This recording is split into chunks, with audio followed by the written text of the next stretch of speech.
1100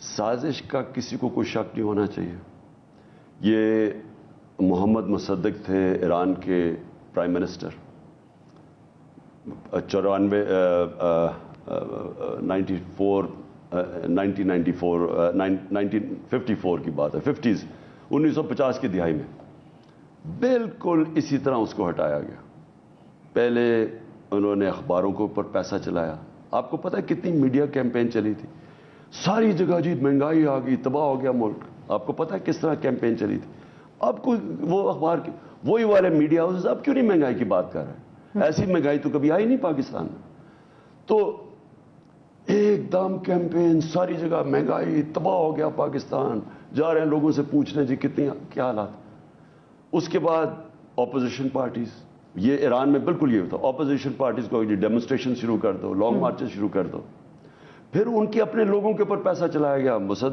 محمد مصدق کی پارٹی کے لوگوں کو خریدا گیا جو ہمارا ہوا, اور پھر اینڈ میں مداخلت کی, ان کو گرا دیا. تو یہ تو ایک جگہ نہیں, انہوں نے بڑی جگہ رجیم چینج کیے ہوئے ہیں. لیکن ان کو چاہیے ہوتے ہیں لوکل لوگ, ان کو لوکل میر جعفر جب تک نہیں ملتے وہ نہیں مداخلت کر سکتے, نہیں یہ سازش کر سکتے, کامیاب نہیں ہوتی. تو وہ تو ساری سازش سب کے سامنے ہے. ہم نے تو جو ڈونلڈ لو کی جو سائفر ہے وہ ہماری کیبنٹ کے اندر رکھا. ہم نے اس کو ڈی کلاسیفائی کروایا کہ یعنی کہ ہم وہ سائفر نہیں دکھا سکتے, لیکن جو کیبنٹ کے منٹس ہیں وہ تو سب کو پتہ ہونا چاہیے. پھر نیشنل سیکورٹی کاؤنسل میں رکھا, پھر چیف جسٹس کو بھجوایا, پارلیمنٹ میں رکھا. یعنی وہ اس پہ تو کوئی شک نہیں ہے. اب صرف بات یہ ہے کہ یہ اب جو سازش ہے وہ اب آگے جا رہی ہے, اور سازش آگے کا پلان یہ بنا ہوا ہے کہ عمران خان کی کردار کشی, وہی ٹی وی چینلز اور وہی جو میڈیا ہاؤسز جن میں ایک بہت ہی شرمناک, پیسے دو اسے جو مرضی کروا لو, تو وہ میڈیا ہاؤس پھر شروع ہو گیا ہے وہی ہر قسم کی کردار کشی. اور پھر وہی کہ جی پہلے کردار کشی کرو, پھر یہ ڈسکوالیفائی کرواؤ عمران خان کو, پھر جناب ہمارے لوگوں کو ڈراؤ. یہ جو شہباز گل یہ ڈرا رہے ہیں لوگوں کو, یہ کوشش ان کی یہ ہے کہ لوگ ڈر جائیں اس کو دیکھ کے کہ یہ حال ہوگا, تو خوف پھیل دے, ایف آئی آرز کٹ جائیں, ڈراؤ. اور اس کے بعد پھر اور اچھا یہ فوج کے یہ بتا دے کہ جی تحریک انصاف فوج کے خلاف ہے, یہ جی شہدا کے خلاف ہے. یہ پوری پروپیگنڈا کیمپین یہ بنی ہے پرائم منسٹر کے سیل کے اندر. یہ جو شہباز گل کو جس ٹی وی پروگرام پہ انہوں نے کیا اور جو اے آر وائی کے اوپر ایکشن لیا, وہ اس نے خاور نے بالکل بتایا کہ یہ کدھر سے شروع ہوا. آپ سوچیں یہ ہوا کیا ہے. انہوں نے کہا جی شہدا کے خلاف ہے. 2 اکاؤنٹ سے ٹویٹ ہوتی ہے, ایک اکاؤنٹ کے 50 فالوورز ہوتے ہیں. اس سے ہمارا کیا تعلق ہے؟ کتنے کروڑ لوگ ٹویٹ کر سکتے ہیں. وہ 2 اکاؤنٹ سے ٹویٹ ہوتی ہے وہ جب حادثہ ہوتا ہے. اور میں پھر سے کہوں کہ جنرل سرفراز میری نظر میں پاکستان کا آؤٹ اسٹینڈنگ آفیسر تھا, مجھے خاص کیونکہ میں جانتا تھا ان کو. ادھر سے ٹویٹ ہوتی ہے, اس کو کون اٹھاتا ہے؟ 2 صحافی اٹھاتے ہیں اور جیو اٹھاتا ہے, اور 2 صحافی ان کے انصار عباسی اور وہ جو دوسرا سلیم لفافی وہ اٹھاتے ہیں. ادھر سے ایک دم جناب تحریک انصاف کے اوپر, یعنی ایسے ہوتا ہے کہ پتہ نہیں ہم نے کیا, ہمیں خود نہیں سمجھ آئی کیا ہوا. پوری سازش کے تحت انہوں نے یہ ساری پارٹی کے خلاف کیمپین کی. پھر یہ جو شہباز گل کے اوپر ہے یہ ساری اسی کیمپین کا حصہ ہے. جیو کو بند, اے آر وائی کو بند کرنے کا وہ بھی کیمپین کا حصہ ہے. اے آر وائی کا کیا قصور تھا کہ اگر کوئی آ کے گیسٹ کوئی بات کر دیتا ہے اس چینل کو بند کروا دیا, ان کے اوپر ہراسا. وہ جو نیوز ایڈیٹر کے رات کے 3 بجے اس کے گھر میں گھس کے اس کو اٹھا کے لے گئے. تو یہ سارا حصہ ہے خوف پھیلانے کا, میڈیا کا منہ بند کرنے کا, جو چینل میرا موقف رکھتی ہے اس کا منہ بند کرنے کا, اور تاکہ موقع مل جائے یہ سارے جیو ٹائپ یہ جو پروپیگنڈا کہ یہ پوری طرح کردار کشی کرے. خان صاحب اس میں ایک تو یہ بھی باتیں بات بات جس سورسز سے بتائی جاتی ہیں, کہا جا رہا ہے کہ ہمارے پاس انفارمیشن ہے کہ کال بنی گالا سے کی گئی تھی, اس وقت سگنلز نہیں چل رہے تھے. کون سی کال؟ شہباز گل صاحب کی جو اے آئی وائی کو کی گئی, اس لیے وہ کہتے ہیں کہ ہم یہ بات آگے پھیلاتے نہیں سمجھ آئی کیا کال کیا تھی. مجھے تو یہ بھی جو انہوں نے بیپر دیا, وہ کہتے ہیں جی کال بنی گالا سے گئی. جدھر مرضی سے وہ کال کرے. میں نے اگر شہباز گل نے کے منہ سے میں نے بات کلوانی ہے, میں خود کہہ دوں کیا مجھے ضرورت ہے شہباز گل کی یا کسی اور کی؟ میں نے ساری زندگی کیا کبھی کسی کے کندھے کے اوپر بندوق چلائی ہے؟ ٹھیک ہے. قوم مجھے 50 سال سے جانتی ہے، یعنی مجھے تو اس سے پہلے جانتی ہے جب سے میں پالیٹکس میں آیا ہوں. تو یہ کہ جی مجھے ضرورت کیا، یہ یعنی دیکھیں یہ پورا پروپیگنڈا کیمپین ہے. شہباز گل کو انہوں نے جو ٹارچر کیا ہے ادھر، وہ بالکل مجھے شک کیا پڑ رہا ہے. آپ کو پتہ ہے وہ یوٹیوبر کوئی لکھتا ہے، کوئی سوشل میڈیا پہ کوئی چیز کہتا ہے، اس کو جا کے تھانے میں بلا لیتے ہیں، اس کو آ کے ایک چل بھی رہا ویڈیو، باپ کو اٹھا لیا کسی کو، اسے کہو کہ واپس تب کریں گے. تم یہ نہیں صرف سٹیٹمنٹ دو کہ تم نے یہ غلط کیا ہے، تم کہو یہ عمران خان نے کروایا ہے. تو یہ پوری کیمپین چل رہی ہے. یہ جو کلپس چل رہے ہیں، کچھ کلپس ہیں جس میں وہ کہہ رہے ہیں یہ بات، وہ یہ بھی ساتھ اس کیمپین کا حصہ ہے. بالکل اس کیمپین کا حصہ ہے کہ وہ جو سوشل میڈیا کا وہ کسی کو پکڑے، اس نے کوئی فوج کے خلاف بات کر دی، کہیں یہ عمران خان آپ کو کہہ رہا کرنے کے لیے. سو اینڈ گیم کیا، آپ کو کیا لگتا ہے کیا چاہتے ہیں؟ اینڈ گیم دو ہیں. اینڈ گیم یہ ہے کہ کسی طرح عوام کے اندر پہلے متنفر کرو کہ جی یہ پتہ نہیں کس فوج کے خلاف ہے، کسی طرح فوج کے خلاف یہ دکھائیں، اور پھر ٹریزن غداری کا کوئی کیس کر دے جو شہباز گل کے اوپر کر رہے ہیں. اور پھر سے میں کہتا ہوں کہ ذرا پہلے دیکھ لیں کہ انہوں نے کیا کیا، نواز شریف، مریم انصاروں نے کس طرح کی باتیں کی فوج کے اوپر. وہ اوپر پاور میں بیٹھے ہوئے ہیں، وہ ٹھیک ہے، اب وہ پاک ہو چکے ہیں. اور ادھر سے پوری کوشش ہے کہ کسی طرح، اور پھر ہمارے اندر آپس کے اندر لڑائی کروائیں، یعنی فوج اور پی ٹی آئی کی، جو سب سے بڑی پارٹی ہے پاکستان میں. رائٹ. واحد پارٹی ہے جو سارے صوبوں کو ریپرزینٹ کرتی ہے، ایک فیڈریشن کو اکٹھا رکھ سکتی ہے.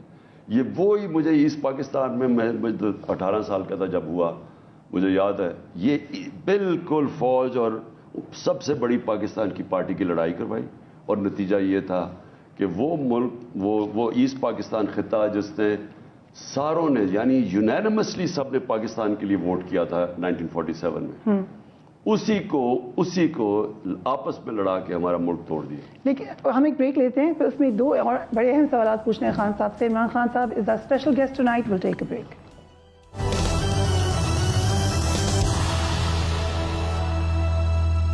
Welcome back. آپ دیکھ رہے ہیں news edge with Fereeha Idrees. Imran Khan صاحب ہمارے مہمان خصوصی ہیں. خان صاحب آپ نے یہ چلائے بھی کلپس جس میں مریم نواز کے، مولانا فضل الرحمان کی، سب کی سٹیٹمنٹس تھیں، اور اس وقت بھی کہ یہ سٹیٹمنٹس آئیں جس وقت we were at war and terror چل رہی تھی پاکستان میں.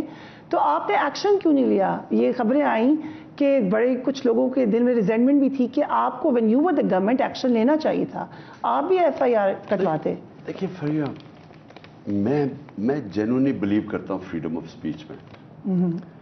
ایک ملک کے اندر اگر آپ تنقید نکال دیتے ہیں نا، دنیا کی تاریخ کیا چیز ثابت کرتی ہے کہ جمہوریت نے بادشاہت کو پیچھے کیوں چھوڑ دیا. علامہ اقبال مسلمانوں کا جب کہتے ہیں نا کہ کیوں مسلمان پیچھے رہ گئے، دنیا ہمارے سے آگے نکل گئی، علامہ اقبال اور شاہ ولی اللہ وہ کہتے ہیں جو ایک سب سے بڑی وجہ تھی نا کہ وہ جمہوریت کی طرف چلے گئے اور ہمارے پاس بادشاہت تھی. بادشاہت کا کیا مسئلہ ہے؟ ایک تو میرٹ نہیں ہے، وہی جو یہ دونوں پولیٹیکل پارٹیز کیوں سکڑتی جا رہی ہیں، نون لیگ اور پیپلز پارٹی، کیونکہ میرٹ ہی نہیں ہے. بادشاہت ہے یہاں تو خون کے اوپر کے رشتہ داری کے اوپر ملتی ہے نا آپ کو پوزیشن. تو ایک تو میرٹ نہیں ہوتی، اور دوسرا جب ایک معاشرے میں آپ تنقید نکال دیتے ہیں اور اکاؤنٹیبلٹی ختم ہو جاتی ہے اس میں، وہ کولیپس، جو مرضی سسٹم ایک بڑا زبردست بادشاہ ہو وہ اوپر رکھے گا. لیکن اکبر بادشاہ بڑا گریٹ تھا، اس کے بعد اچھے ایک کے بعد شاہجہاں آ گیا، جہانگیر شاہجہاں آ گیا، اور پھر اورنگزیب آ گیا. 40 سال اس نے حکومت کی. جیسے ہی وہ گیا وہ سارا مغل سارا کولیپس کر گیا. کیوں کر گیا؟ کیونکہ وہ ایک تو میرٹ نہیں تھی، کسی کے پاس صلاحیت نہیں تھی، جو بیسٹ آدمی اوپر نہیں آیا، ان کے بیٹے آئے کس میں قابلیت نہیں تھی. اور دوسری ایک سسٹم میں جب اکاؤنٹیبلٹی نہیں ہوتی، اور اکاؤنٹیبلٹی کرتی ہے ایک میڈیا کرتی ہے، ایک ادارے کرتے ہیں، ایک میڈیا کرتی ہے. اور میڈیا کیسے کرتی ہے؟ تنقید کر کے. آپ کی میری اتنی انہوں نے تنقید کی 3.5 سال میں، میں نے کبھی، اور وہ ایک ایجنڈا کے اوپر بھی تھی. میں نے آپ کو کہا پیسہ بھی چل رہا تھا، مجھے تو انفارمیشن تھی پیسہ چل رہا ہے. لیکن جو تنقید ہوتی ہے وہ ایک سسٹم کو افیشینٹ رکھتی ہے. آپ سارا وقت دیکھتے رہتے ہیں, جب تنقید آتی ہے آپ کریکٹ کرتے ہیں اپنے آپ کو. اب یہ جب یہ کہتے ہیں نا جی, یہ بڑی تھن لائن ہے, کدھر آپ کو اسٹیبلشمنٹ کی تنقید کرنی چاہیے ان کی بہتری کے لیے, اور کدھر آپ کو ملک کی سالمیت کی فکر کرنی چاہیے اور وہ تنقید نہیں کرنی چاہیے جس سے ہمارے ادارے کو نقصان پہنچے. یہ دو مختلف چیزیں ہیں. اب ہاں, یہ اگر آپ کہیں کہ جی نیچے سے آفیسرز کو چاہیے کہ وہ ان لافل کمانڈ نہ سنیں, یہ انٹرپریٹ کر سکتے ہیں کہ نقصان پہنچا رہے ہیں, کال ٹو میوٹنی آلموسٹ کہہ سکتے ہیں آپ. یہ کہہ سکتے کہ نہیں بھی کہہ سکتے, کیونکہ ایکچولی تو ہر کل میں لکھا ہوا ہے کہ میں لافل کمانڈ فالو کروں گا. اب یہ جو پولیس والوں نے جو ہمارے اوپر تشدد کیا, رات کے 2-2 بجے لوگوں کے گھروں میں گھس کے وہاں عورتوں کو کر رہے تھے, وہ ان لافل کمانڈ تھا, ان کو نہیں ایکسیپٹ کرنا چاہیے تھا. وہ کیوں, یعنی ان کو نہیں پتا کہ قانون اجازت نہیں دیتا اس کی. 11 سال کے بچے کو پکڑ کے لے گئے, وہ ماں اور بیٹی 10 سال کی کھڑی رو رہی ہیں 2 بجے. ڈاکٹر ناصرہ اقبال پاکستان کی ایکس جج, وہ ان کے گھر میں 2 بجے گھسا ہے. یہ کون اجازت دیتا ہے؟ سو ان لافل کمانڈ فالو کر رہے تھے. لیکن جو دوسرا ہے نا جی تنقید, اب میری اسٹیبلشمنٹ, میں کیا تنقید کرتا ہوں اسٹیبلشمنٹ کی. آپ کے پاس سب سے بہترین ایجنسیز ہیں, آپ کے پاس سب سے بہترین انفارمیشن ہے ان چوروں کے اوپر. آپ کو پتا تھا کہ یہ سازش ہو رہی ہے. یہ اب میرے پاس جو ڈونلڈ لو کا خط ہے تو ظاہر ہے سب کو پتا تھا, جب میں نے دیکھا سائفر سب کو پتا تھا. کیسے آپ نے اجازت دے دی ان چوروں کو ملک کے اوپر بیرونی سازش کے ذریعے ہمارے اوپر مسلط کرنے کے لیے, جبکہ آپ کو پتا تھا یہ چور ہے. سارے جو نواز شریف کی جو چوری تھی, یعنی جو پینما کا, اس میں جو JIT بنی تھی, وہ سارے گورنمنٹ کے ادارے تو کمپرومائز تھے, وہ تو ڈرتے تھے نواز شریف سے. صرف 2 جو بریگیڈرز آئے تھے MI اور ISI سے, وہ کھڑے ہو گئے, اور جس کی وجہ سے وہ انکوائری میں انہوں نے چیزیں مل گئی اور نواز شریف ڈسکوالیفائی ہوا. تو ان کو پتا تھا ان کی کرپشن کا, ان کی 30 سالہ کی کرپشن سب سے زیادہ پتا تھا ISI اور MI کو, ان کی ایجنسیز کو پتا ہے. 30 سال سے جو ملک کو چوری کر رہے ہیں, بچے کو پتا ہے. کیسے اس سازش کو کامیاب ہونے دیا کہ یہ ہمارے اوپر آ کے مسلط ہو جائے, اور پھر انہوں نے جو ملک کے ساتھ کیا. دیکھیے اس میں 2 باتیں ہیں. سو اگر آپ اس پہ تنقید کرتے ہیں تو یہ تو آپ ایک محب وطن پاکستانی بات کر رہا ہے, جس کو پاکستان کی فکر ہے, جو دیکھ رہا ہے کہ پاکستان کس طرف یہ لے کے جا رہے ہیں. سو جب انٹرنیشنل سازش کا آپ کہتے ہیں کہ ادھر سے ایکشن نہیں ہوا, تو کوئی انٹرنیشنل سازش میں لوکل اسٹیبلشمنٹ کا بھی کنیکشن نظر آتا ہے آپ کو؟ دیکھیں, وہ تو میں نے اس لیے ہم نے کہا کہ بجائے یہ کسی کو بلیم کریں, چیف جسٹس آف پاکستان جو پاکستان کے پریزیڈنٹ ہیں, انہوں نے ان کو خط لکھا ہے کہ جی یہ, اور وہ بھیجا, وہ جو سائفر ہے, وہ جو ڈونلڈ لو اور ہمارے اسد مجید کے جو کانورسیشن ہے, وہ انہوں نے ان کو بھیجا ہے چیف جسٹس کو, کہ اتنا بڑا سانحہ ہوا ہے, آپ کے ملک میں رجیم چینج ہو گئی ہے, اچھی بھلی گورنمنٹ چلتے چلتے 6% پہ گروتھ ریٹ جا رہی ہے, سارے اکنامک انڈیکیٹرز ٹھیک ہیں, انڈسٹری آپ کی اوپر جا رہی ہے, ایگریکلچر زراعت اوپر جا رہے ہیں, پہلی دفعہ IT کو بوسٹ پہ لی ہے. یعنی کس پیمانے کے اوپر آپ نے وہ گورنمنٹ کو ایک بیرونی سازش کے لیے گرنے دیا؟ کم از کم انکوائری تو ہونی چاہیے. تو ہم نے اپنے چیف جو اسپیکر تھا نیشنل اسمبلی کا, ہم نے اس کو بھیجا سائفر, اس کو دکھایا کہ بتاؤ ساری اپوزیشن پارٹیز کو, شاید کسی کو نہ سمجھو کہ یہ ہو کیا رہا ہے ملک کے ساتھ. تو پتا تو سب کو تھا. اب انکوائری فیصلہ کرے کہ کون ذمہ دار ہے. سو یو تھنک کہ انکوائری کے تھرو ہی پتہ چلے گا. اب آج پریزیڈنٹ کی طرف سے بیان آیا کہ وہ کوشش کر رہے ہیں کہ جماعتوں کو بھی کہیں کہ وہ سینٹی دکھائیں. آپ کی طرف بھی کوئی انہوں نے میسج بھیجا کیا چیز کہ پریزیڈنٹ الوی کہہ رہے ہیں کہ وہ کوشش کر رہے ہیں کہ معاملات سدھر جائیں, سب اکٹھے ہو جائیں یا ارلی الیکشن کی طرف جائیں؟ کوئی ایسی کوشش؟ دیکھیے فریہ, معاملہ کیسے سدھرے گا؟ کیسے؟ جب تک آپ ہمارے ملک میں پولیٹیکل انسٹیبلٹی ہے, اگر سیاسی استحکام نہیں ہے تو کبھی بھی معاشی استحکام نہیں آ سکتا. آپ اسے کہتے ہیں پولیٹیکل اکانومی. آپ جب بھی جا کے اکنامکس پڑھیں, میں نے تو کیا پولیٹیکل سائنس تھا, پولیٹکس اور اکنامکس, یہ دونوں کنیکٹڈ ہیں. دیکھیے جو ملک آگے کیسے بڑھتا ہے, میں ذرا عوام کے لیے آسانی سے بتا دوں. ملک آگے سے ایسے بڑھتا ہے جب اس کی دولت میں اضافہ ہوتا ہے.